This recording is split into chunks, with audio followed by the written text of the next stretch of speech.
You are listening to episode 2 of the Mum Bomb podcast. Today we are talking about mum guilt.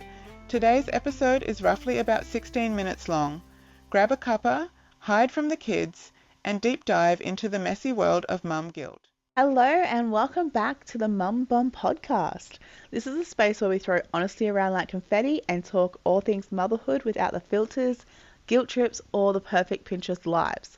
If you don't know me, I am Kira. I am a mum of 5. I am your brutally honest internet bestie, and today we're talking about something that lives rent-free in most of our heads, mum guilt.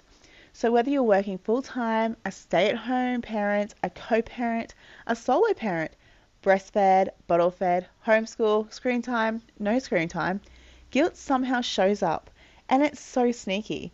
It shows up when we least expect it, when we're exhausted, when we're just trying to survive the day, when we're trying to take 10 minutes to ourselves. So guys, today we're going to dive deep into what mum guilt actually is, where it comes from, how it shows up in sneaky little ways, and most importantly, how the fuck are we going to deal with it? But first of all, I do want to apologize for getting this episode out late.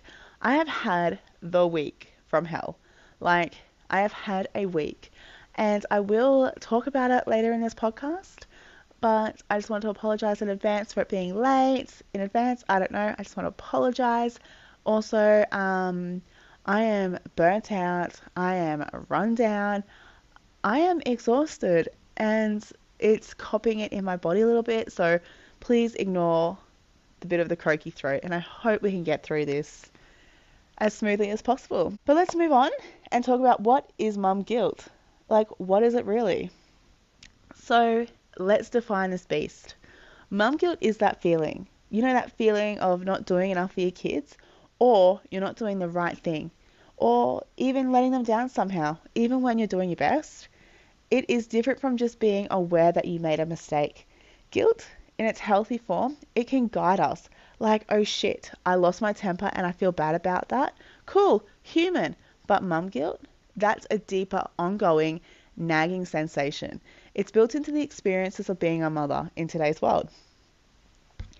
It's that inner voice whispering that you should have played with them more today. You didn't breastfeed long enough. You let them watch TV again. And you missed that school email again. And you don't seem to be enjoying this mum thing as much as you should. You see what I mean? It's not about what you did. It's about that overarching narrative of never enough. And when it builds up over time, it's fucking heavy. So, where does this mum guilt come from? This is where it gets interesting, because this guilt, it's not coming from nowhere. So, let's break it down. First of all, generational expectations. We carry a lot from how we were raised, what we saw our mums do, and what they sacrificed. And sometimes that becomes the bar that we think we have to hit or even exceed. And it's not also our mums, it's our aunties and our grandparents, those people that helped raise us and shape us.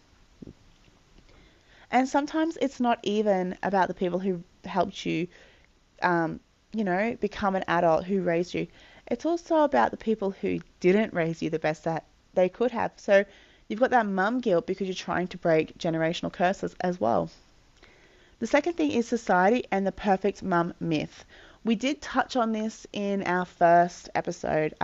It was the myth of having it all.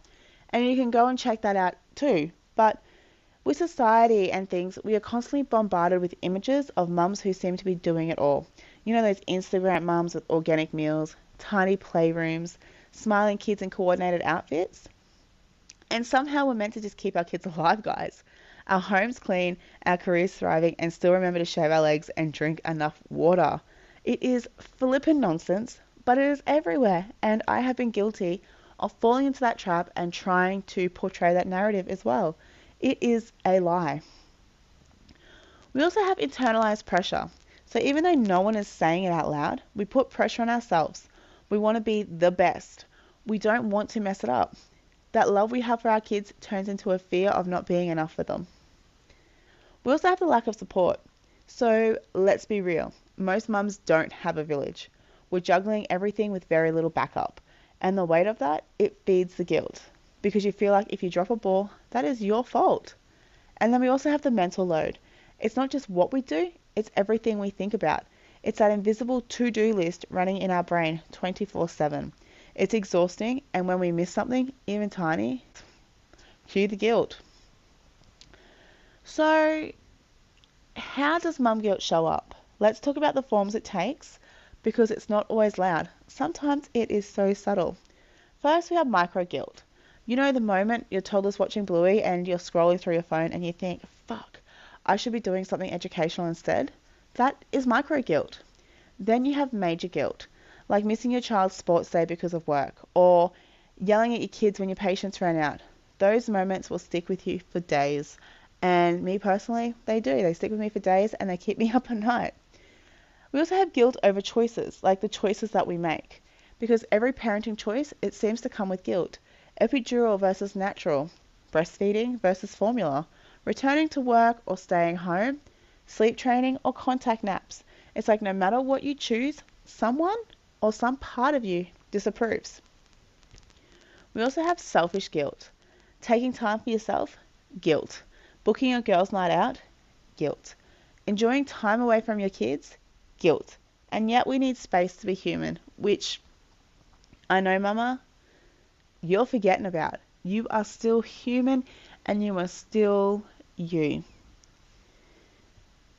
So I told you guys at the start that it has been a week, and I'm going to get really, really, really honest with you for a second. I'm going to try and do it without crying, because it's been one of those big, heavy mum guilt moments. So halfway through starting that, my headset decided to go flat. So I grabbed myself an emotional support bottle of water, I should say. But yeah, where was I up to? The mum guilt. It is, it knocked the wind out of me, and it left me literally second guessing absolutely everything. My daughter has, my newborn, my new baby girl, has been having some health issues for a little while. It was nothing alarming at first, just those things that get chalked up to, newborn stuff. You know how it is. They are unsettled, refluxy, a bit off. And as a mum, you're just told it's probably nothing, that babies are just like this sometimes. But something in my gut, it just kept nudging me.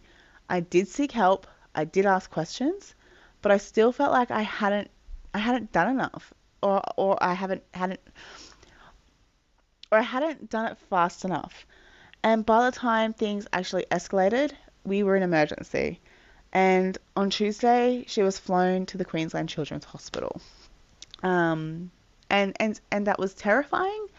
I am a little bit traumatized from it. It's a whole thing, but it happened so fast. And yeah, I was sitting in a helicopter, scared, overwhelmed, and by the time I got to QCH, I was flooded with guilt. And not just guilt for her, but for the rest of my kids too. I was away from them from Tuesday to Thursday, and I missed the school drop-offs. I wasn't there to kiss them goodnight. I wasn't packing lunches or breaking up arguments or being the glue that usually holds everything together. And the guilt, it was loud. That I should have pushed harder sooner, that I've left the other kids behind, and that I was failing at everything right now. And even though I knew I was doing exactly what I needed to do, being where I was needed the most, the guilt still hit hard, because that is what mum guilt does. It doesn't care about logic. It doesn't care that you're doing your best. It just seeps through the cracks.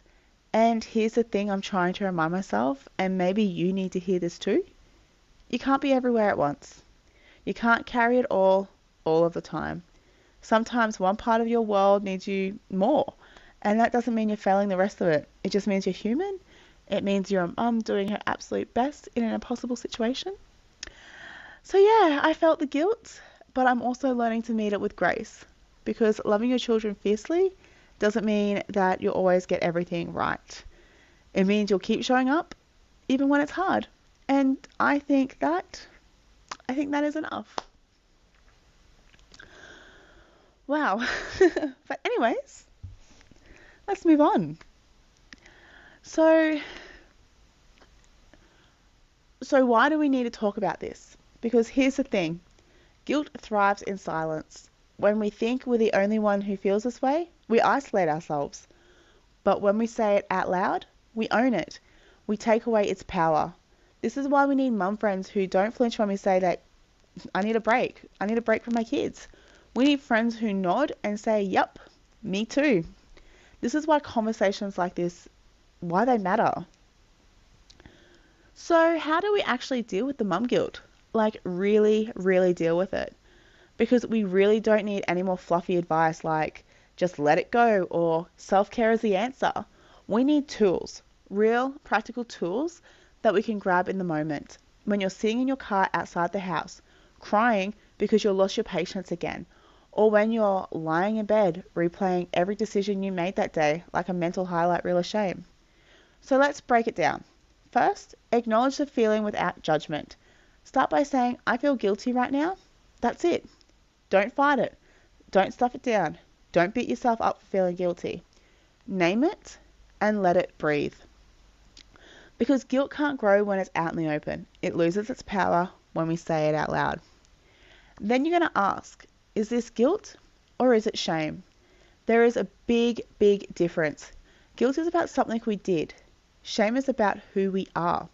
For example, guilt. I forgot my kids' lunch. Shame. I am a crap mum. Do you see the difference? You can fix a mistake. You can apologize. You can learn. But shame? Shame is a liar and it does not belong in your parenting. And I'm going to say that again because I feel like it is really, really important. Because shame is a liar and it doesn't belong in your parenting. Then you're going to challenge the thought. Ask yourself, is it actually true? Would I say this to a friend? Am I expecting myself to be superhuman? If that inner voice is saying things that you would never say to another mum, it is time to rewrite the script.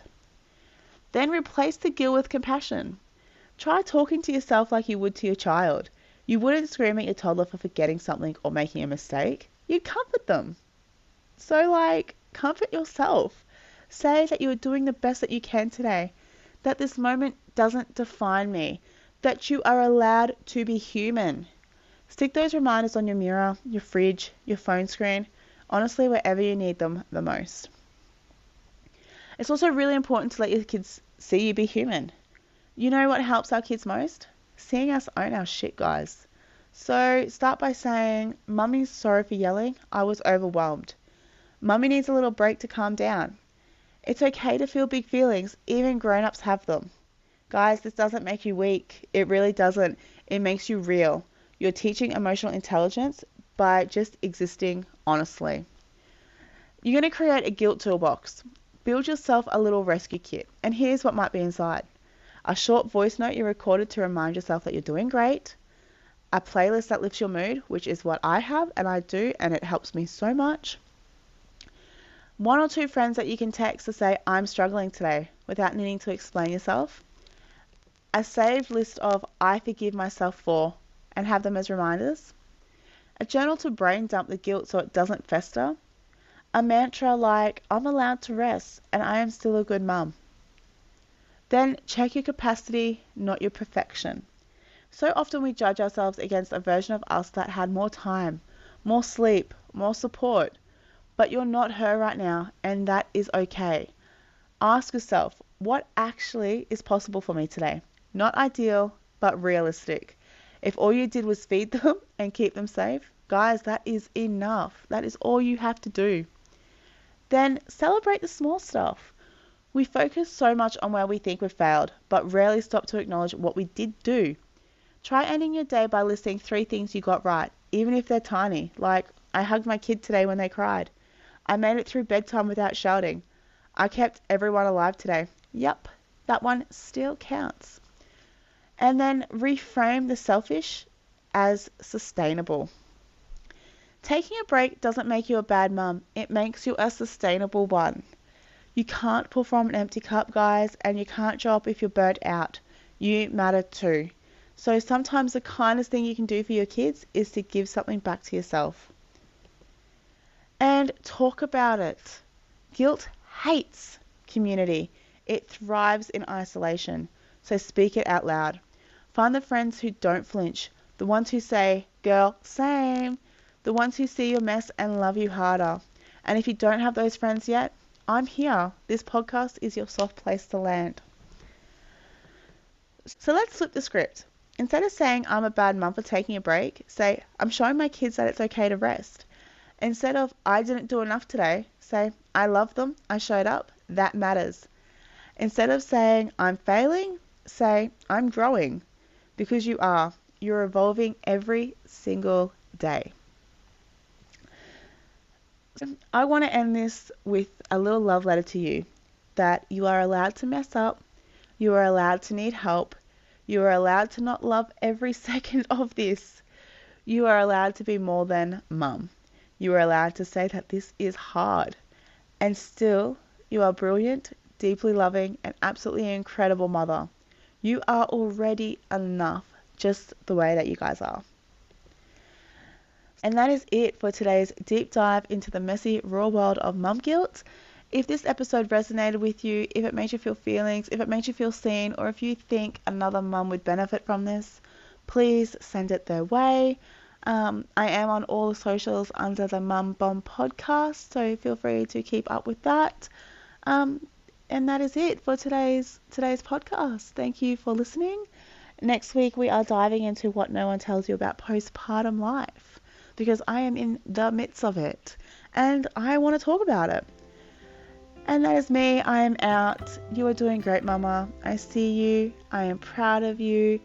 And you have got this. Bye, guys. Thank you for listening to today's episode of the Mum Bomb podcast. You can find me on all socials under the Mum Bomb podcast. Don't forget to follow if you liked what you hear. Cannot wait for you to join me next week. Have an amazing week, mamas.